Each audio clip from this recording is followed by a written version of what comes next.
Hello aspirants, welcome to my another vlog and today my topic is language theories and hypothesis। यहाँ पर हमारे बहुत सारे language के नाम लिखे हैं जिन्होंने भाषा के संबंध में अपने अपने विचार प्रस्तुत किए हैं। यहाँ पे हमारे वैज्ञानिक हैं Noam Chomsky, B.F. Skinner, James Asher, Stephen Krashen, Vygotsky and Piaget. जिनमें से जो टॉपिक आज हमें इस वीडियो लेक्चर में कंप्लीट करना है वो है Noam Chomsky and Stephen Krashen. Noam Chomsky बहुत इंपॉर्टेंट है, वो लगभग हर साल एग्जाम में देखे जाते हैं। तो नॉम चॉम्स्की ने क्या कहा, हम पहले देखते हैं इनके बारे में। तो नॉम चॉम्स्की ने बोला कि a child acquires a language through an innate ability, कि जो बच्चा जिस भाषा का अर्जन करता है किसके द्वारा करता है, इननेट एबिलिटी, जन्मजात क्षमता। यानी किसी बच्चे के पास जन्मजात क्षमता होती है, वहाँ से क्या करता है, किसी भाषा को सीख जाता है। ठीक है, जैसे कोई छोटा बच्चा है, पैदा होते ही वो क्या करता है, रोना शुरू कर देता है। तो रोना क्या उसने कहीं से सीखा है? बिल्कुल नहीं, उसे खुद से उसके पास एक इननेट एबिलिटी है, जन्मजात क्षमता, जहाँ से उस बच्चे ने क्या किया, रोना सीख गया। अब हमारे कुछ इंपॉर्टेंट वर्ड्स हैं नॉम चॉम्स्की से रिलेटेड, और ये मेन वर्ड्स हम बोलेंगे इन्हें, और इन्हें आपको एकदम से अच्छे से बार बार याद कर लेना है, रिपीट करना है, रिवाइज करना है, ताकि आप इसको भूलें नहीं।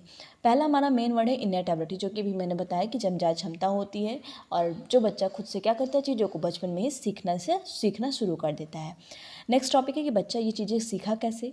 ठीक है, तो पता चला कि बच्चे के पास एक डिवाइस होती है, बच्चे के मस्तिष्क में एक डिवाइस होती है, उस डिवाइस का नाम है लैड, LAD।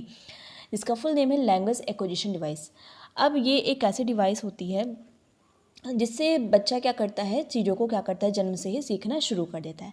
लेकिन ऐसी कोई डिवाइस होती नहीं है, बस ये हाइपोथेटिकली मान लिया गया है। थर्ड आया कि जो है क्रिटिकल पीरियड, कि क्या जो ये डिवाइस है लैड, ये बच्चों में लाइफ टाइम तक एक्टिव रहेगी। तो पता चला नहीं, लाइफ टाइम तक नहीं एक्टिव रहेगी। एक टाइम पीरियड है 5 to 6 ईयर्स, 6 साल तक बच्चों में ये जो डिवाइस है काम करेगी।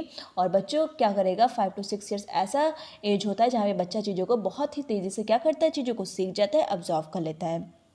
इसलिए कहा गया है कि जो छोटे बच्चे होते हैं उनके सामने हमें अच्छा इन्वायरमेंट उन्हें देना चाहिए, और ताकि वो चीज़ों को बेहतर तरीके से सीख पाए। नेक्स्ट है हमारा कि जो बच्चा सीख रहा है कैसे सीख रहा है। तो पता चला कि यूनिवर्सल ग्रामर, कि बच्चा जैसे बचपन में कोई भाषा सीख रहा है, आप जो सिखा रहे हो वो सीख रहा है कैसे, क्योंकि जो लैंग्वेज होते हैं सभी विषयों के वो क्या होते हैं, ग्रामर वो सेम होते हैं। जैसे मान लीजिए हिंदी है, इंग्लिश है, अगर हम हिंदी में नाउन पढ़ रहे हैं तो इंग्लिश में हम क्या पढ़ेंगे, हिंदी में अगर हम संज्ञा पढ़ें तो इंग्लिश में हम क्या पढ़ेंगे, नाउन पढ़ेंगे।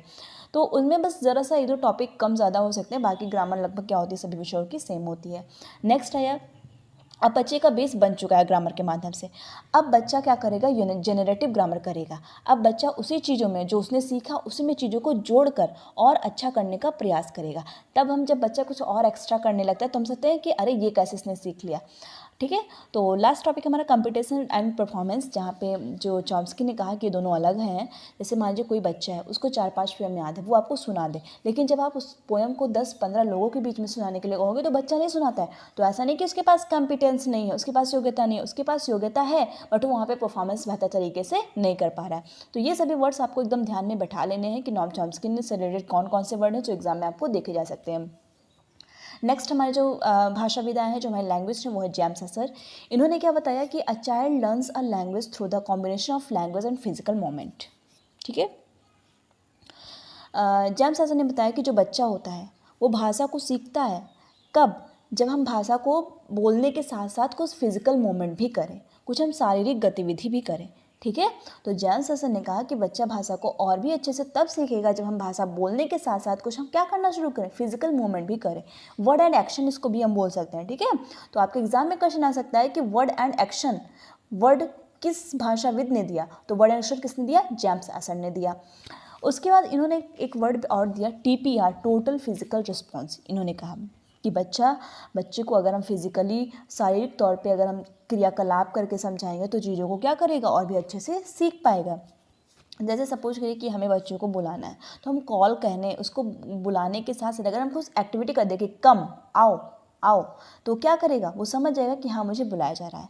या फिर उसको कहें गो, जाओ, अगर हम फिजिकल एक्टिविटी करें कि जाओ, तो वो क्या समझ जाएगा कि हाँ मुझे जाने के लिए यहाँ पे कहा जा रहा है। ठीक है, क्लैप, हम बोले क्लैप करो तो क्लैप बच्चा नहीं समझ पाएगा, लेकिन अगर हम एक्टिविटी कर दे क्लैप तो बच्चा क्या करेगा, आसानी से समझ जाएगा। तो जेम्स हसन ने कहा कि हमें जो है लैंग्वेज बोलने के साथ साथ फिजिकल एक्टिविटी भी बच्चों के साथ हमको सिखाना चाहिए, इससे बच्चा तेज़ी से क्या करेगा, चीज़ों को समझ पाएगा। So today is my lecture. और अगर आपको मेरा वीडियो अच्छा लगा हो तो प्लीज़ मेरे चैनल को लाइक, शेयर और सब्सक्राइब करना ना भूलें। Thank you so much.